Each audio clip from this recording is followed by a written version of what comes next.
Okay, so at this point, we've talked about what realization our character had in the last section, and we did some great thinking in the breakout rooms. Now is your time for you to find your aha moment on your own. So we're going to continue reading and we're going to see what happens next. And as we read through this last part of the chapter, we want to be noticing any of those aha moments and we want to be noting them. Because at the end of this passage, you're going to be completing a Flipgrid in which you notice or tell me what the aha moment was that our main character goes through. But also, I want you to notice how that might change things moving forward. So this will be kind of your test to see whether or not you truly understand these aha moments.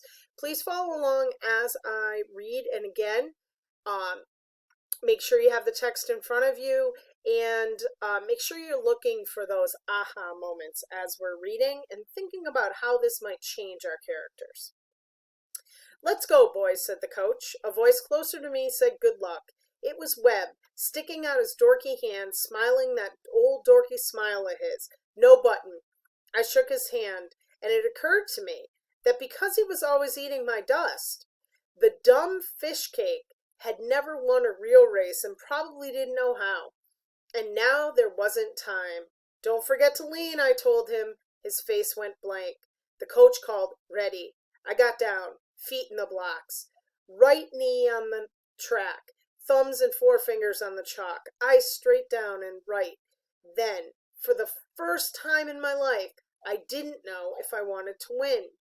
"Set, knees up, rear up, eyes up." The coach says the most important thing here is to focus your mind. You are a coiled steel spring ready to dart out at the sound of the gun. So what comes into my head? Ollie, the one-armed octopus. He didn't disappear till the gun went off. I was behind not only Webb, but everybody. No problem. Within 10 strides, I picked up 3 of them. That left Webb. He was farther ahead of me than usual, but that was because of my rotten start. At the halfway mark where I usually pass, he was still ahead, and I still didn't know if I wanted to win. I gasped it. The gap closed. I could hear him puffing, like a second set of footsteps. Cinder flecks from his feet pecked at my shins. I was still behind.